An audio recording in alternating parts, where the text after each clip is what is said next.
2 வரைக்கும். இப்படி இருக்க கர்த்தர் தயவுள்ளவர் என்பதை நீங்கள் ருசித்து பார்த்ததுண்டானால், சகல துர்க்குணத்தையும், சகலவித கபடத்தையும், வஞ்சகங்களையும், பொறாமைகளையும், சகலவித புறங்கூறுதலையும் ஒழித்துவிட்டு, நீங்கள் வளரும்படி புதிதாய் பிறந்த குழந்தைகளைப் போல திருவசனமாகிய களங்கமில்லாத ஞானப்பாலின் மேல் வாஞ்சியாயிருங்கள். யோவான் 17:21. அவர்கள் எல்லாரும் உண்டாயிருக்கவும், பிதாவே, நீர் என்னை அனுப்பினதை உலகம் விசுவாசிக்கிறதற்காக நீர் என்னிலேயும் நான் உம்மிலேயும் இருக்கிறது போல அவர்கள் எல்லாரும் தம்மில் உண்டாயிருக்கவும் வேண்டிக் கொள்ளுகிறேன்.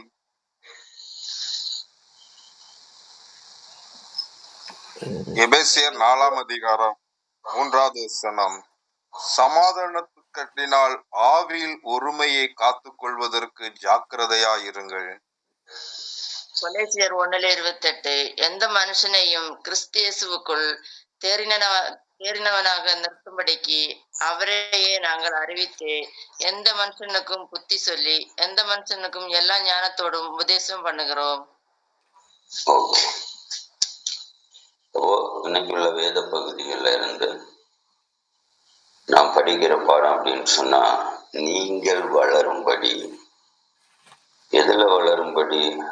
ஆவிக்குரிய ஜீவிதத்துல வளரும்படி நான் என்ன செய்யணும் அப்படின்னா, 1வது வசனத்துல சொன்னதுல முதலாவது தேவனை ருசிக்கணும், கர்த்தரை ருசிக்கணும், அவருடைய தயவை ருசிக்கணும், அவருடைய இரக்கத்தை ருசிக்கணும். முதலாவது நான் ஒரு ஆவிக்குரிய வாழ்க்கையில வளர்ச்சி வேணும் அப்படின்னா தேவனை ருசிக்கப்படுத்தணும். நம்ம இன்னைக்கு ஆண்டவரை ருசிக்கிறது இல்லை. நம்ம ஒருவேளை இதை ருசிக்கும். நம்ம ருசிக்கிறது ஐஸ்வர்யம், நம்ம ருசிக்கிறது உலகத்தினுடைய காரியங்கள் எல்லாம் ருசிக்க தெரியும். ஆனா கர்த்தரை ருசிக்கிறது எவ்வளவு ஒரு பெரிய பாக்கியம் உள்ளத எனக்கு அநேகருக்கு தெரியல, புரிய மாட்டேங்குது. இப்ப கர்த்தரை ருசிக்கணும்னா முதலாவது நாம் ஆவிக்குரிய வாழ்வுல வளரணும் அப்படின்னு முதலாவது தேவனை ருசிக்கணும். 2வது அங்க என்ன செய்யணும்னு சொல்லி பார்க்கிறோம். சகல துர்க்குணம், சகல கபடம், வஞ்சகம், பொறாமை, சகல வித பொறாமையும் என்ன செய்யணும், விட்டுறணும்.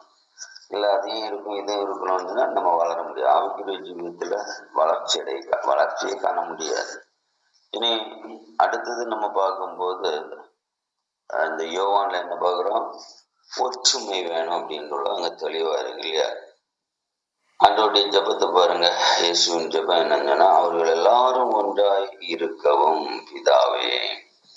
அதாவது யூனியன், அதாவது ஒற்றுமை அங்கதான் ரொம்ப முக்கியம். யூனியன், ஒற்றுமை அப்படின்னு சொல்றது நம்ம ஆத்மீக வாழ்வின் வளர்ச்சி தனிச்சு இருந்துக்கிட்டு நான் ஜெபம் பண்ணேன், தனிச்சு இருந்து நான் படிக்கிறேன், தனிமையில இருந்து நான் ஒரு காரியத்தை செய்கிறேன், தனிமையில இருந்து நான் முன்னேறுவேன், நடக்கவே நடக்காது. இப்பவும் நம்ம காலையில இப்போ ஒரு வேளை நம்ம ஏதோ 2-3 பேராட்ட அப்படியே குடி ஜெபம் பண்ணிட்டு இருக்கிறதுனால இன்னைக்கு இந்த 4.25 வருஷத்தை முடிச்சுட்டு இருக்கிறோம். இது இப்ப தனிமையிலே செய்யறேன் அப்படின்னா 1 வருஷம் செய்திருப்பேன், இல்லை 2 வருஷம் செய்வேன், இல்லை 3 வருஷம் செய்வேன், அதோட முடிஞ்சிடும்.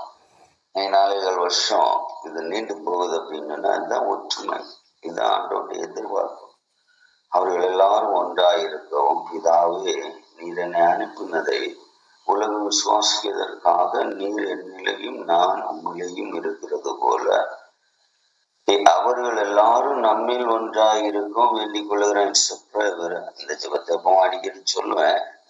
நமக்கு அவருடைய ஜபத்துல பங்குள்ளவர்களாய் மாறணும். அப்ப தேவன் இயேசு நமக்காக ஜெபிக்கும் போதுதான் நம்ம என்ன செய்ய முடியும், வளர்ச்சி அடைய முடியும். நம்ம மட்டும் ஜெபம் பண்ணதுனால வளர முடியாது. நமக்காக ஜெபிக்கிற ஒருவர் இருக்கிறார். அவருடைய ஜபத்துக்கு பங்காளியா மாறணும், பங்குள்ளவர்களா மாறணும். இதை நான் பல இடங்களிலும் இந்த வசனம் கோட் பண்ணப்பட்டுக்கிட்டே வருது. 7:21. எந்த ஒரு ஆவிக்குரிய வளர்ச்சிகளா இருந்தாலும் சரி, அதாவது மெச்சூரிட்டி, அதாவது வளர்ச்சி, மெச்சூரிட்டி ஒண்ணுதான் சொல்லுவாங்க.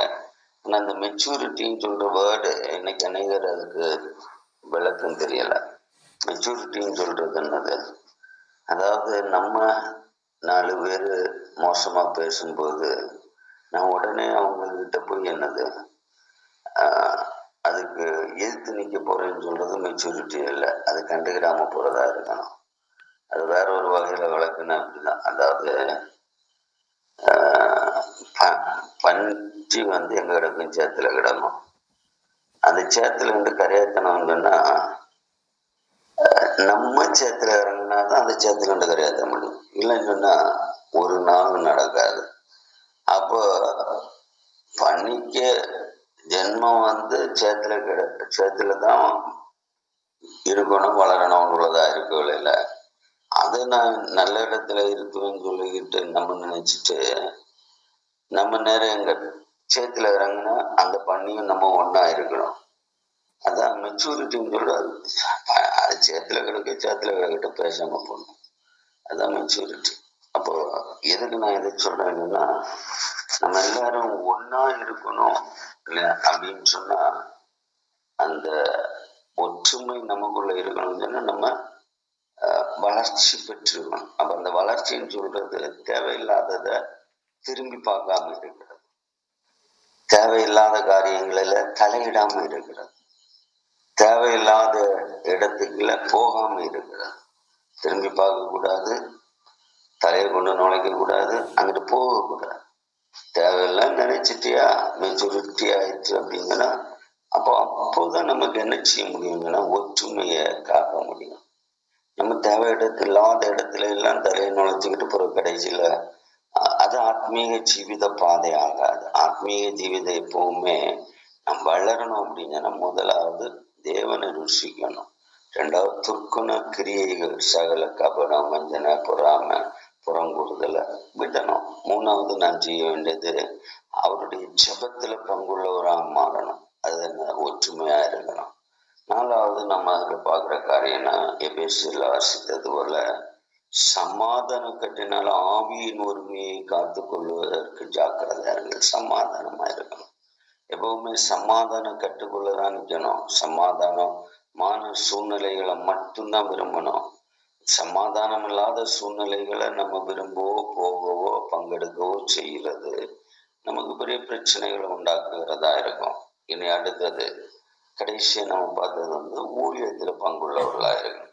கொலேசியர்ல 1:20 எந்த மனுஷனையும் கிறிஸ்து இயேசுக்குள்ள தேறினவனாக நிறுத்தும்படிக்கு அவரே நாங்கள் ஆரம்பித்து எந்த மனுஷனுக்கும் புத்தி சொல்லி எந்த மனுஷனுக்கும் எல்லா நேரத்தோடும் உபதேசம் பண்ணுகிறோம்.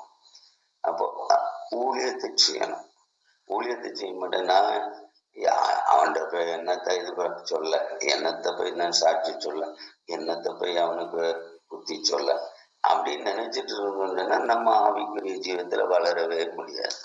ஆவிக்குரிய ஜீவத்துல வளரணும், தேர்ச்சி அடையணும், முதுமைப்படணும் அப்படின்னு நமக்கு ஒரு சிந்தை. இவ்வளவு காரியங்களையும் நம்ம மனசுல வச்சிருக்கணும். நான் என்னெல்லாம் செய்யணும்னு சொல்லியிருக்கு. ஆவிக்குரிய ஜீவத்துல வளர முதலாவது ஆண்டவருடைய தயவை ருசிக்கிறவங்களா இருக்கணும். ரெண்டாவது சகல துர்க்குணங்களையும் விட்டு பிரிகிறவர்களா இருக்கணும். மூணாவது இயேசு கிறிஸ்துவினுடைய ஜெபத்துல சொல்லப்பட்ட அந்த யூனியன், ஒற்றுமை நமக்குள்ள அவருடைய ஜெபத்துல பங்குள்ளவர்களா இருந்து ஒற்றுமையை நம்ம காக்கணும். நாலாவதாக சமாதான கட்டுனால கட்டப்படணும். அஞ்சாவதாக நம்ம பார்க்கறதான என்னது அந்த ஊழியத்தை செய்கிற வாஞ்சை உள்ளவர்களா இருக்கணும். இந்த தன்மை நமக்குள்ள நிலைத்திருக்கணும்னா நிச்சயமா ஆவிக்குரிய ஜீவத்துல வளர முடியும். அப்போ இனி கடைசி அதே வசனத்தை 3ஆம் வசனத்துல என்ன சொல்லியிருக்கு? வசனமாகிய களங்கம் இல்லாத ஞான பாலின் மேல். அடுத்தது வேதத்தின் மேல் வாஞ்சையா இருக்கணும். ஊழியஞ்சேரன் வசனம் வாசிக்காமலும் ஊழியஞ்செய்யக்கூடாது, செபிக்காமலும் ஊழியஞ்செய்யக்கூடாது. ஊழியஞ்செய்யணுமா வேதம் தான் வேணும்.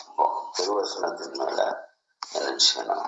அளவில்லாத வாஞ்சை நமக்கு இருக்கும்போது நம்ம ஆத்மீக வாழ்க்கையில வளர முடியும். இந்த வார்த்தைகளினால தேவன் நம்மை நடத்தும்படியாக அவருடைய சமூகத்துல நம்ம கொடுத்து இந்த காலை வேளையில இன்னைக்கு ஜெபம்